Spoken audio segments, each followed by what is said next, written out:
মা মামা নানাদের দেশ শ্রীলঙ্কার উদ্দেশ্যে টাইগার তারকা সাইফ হাসান বললেন, সাবাস, জি ভুল শোনেননি। বাংলাদেশি তারকা সাইফ হাসানের নানা বাড়ি শ্রীলঙ্কায়।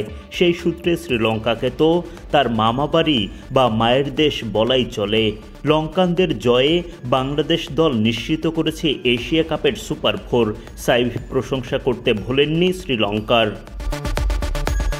টাইগার তারকা ক্রিকেটার সাইফ হাসানের বাবা হাসান রেজা বাংলাদেশি, তবে তার মা শ্রীলঙ্কার নাগরিক। কর্মসূত্রে দীর্ঘদিন হাসান রেজা বসবাস করেন সৌদি আরবে। সেখানে দুজনের পরিচয়, পরে বিবাহ বন্ধনে আবদ্ধ হন। তাদের কোল আলো করে জন্ম হয় সাইফ হাসানের। সাইফের যখন বয়স 10 বছর, তখন তাকে নিয়ে বাবা মা পাকাপাকিভাবে পাড়ি জমান বাংলাদেশে। শৈশবের অনেকটা সময় সাইফ হাসান কাটিয়েছেন সৌদি আরবে, এরপর বাংলাদেশে। মামাবাড়ি শ্রীলঙ্কায় যান অনেক পরে পেশাদার ক্রিকেটার হিসেবে। 2016 সালে প্রথমবার শ্রীলঙ্কা সফরে যান। সেবারই প্রথম মায়ের পক্ষের আত্মীয়দের সাথে সাক্ষাৎ হয় তার। 2019 সালে এ দলের হয়ে, 2021 সালে জাতীয় দলের হয়েও নানাবারই শ্রীলঙ্কায় সফর করেন সাইফ হাসান। মরুর দেশ সৌদি আরবে বড় হওয়া সাইফ এখন বাংলাদেশ জাতীয় দলের তারকা। এশিয়া কাপের স্কোয়াডের অংশ হয়ে এই মুহূর্তে অবস্থান করছেন সংযুক্ত আরব আমিরাতে। আফগানিস্তানের বিপক্ষে মহাগুরুত্বপূর্ণ ম্যাচে সুযোগ পেয়ে বড় ইনিংস খেলতে না পারলেও দলকে দারুণ শুরু এনে দিতে গুরুত্বপূর্ণ ভূমিকা রাখেন। সাইফ তানজিদ তামিমদের গড়ে দেয়া সেই ভিতের ওপর দাঁড়িয়ে আফগানদের হারিয়ে সুপার 4-এর স্বপ্ন বাঁচিয়ে রাখে বাংলাদেশ।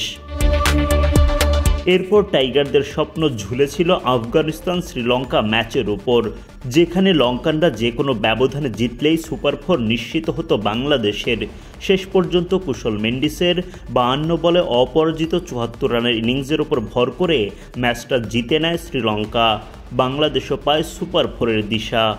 ম্যাচ শেষে শেখ মেহেদীর সাথে মজার একটি ছবি শেয়ার করে টাইগার তারকা সাইফ হাসান লেখেন, ইয়েস, আন্দাজ করুন তো কে, সাবাস শ্রীলঙ্কা, কি দারুণ রান তারা। শ্রীলঙ্কার প্রশংসা করলেও পরের ম্যাচেই অবশ্য তাদের বিপক্ষে নামতে হবে টাইগারদের, যে ম্যাচে সেরা একাদশের সুযোগ পাওয়ার দৌড়ে ভালোভাবেই এগিয়ে আসেন সাইফ হাসান। মায়ের দেশের বিপক্ষে তিনি কেমন করেন সেটাই দেখার অপেক্ষা।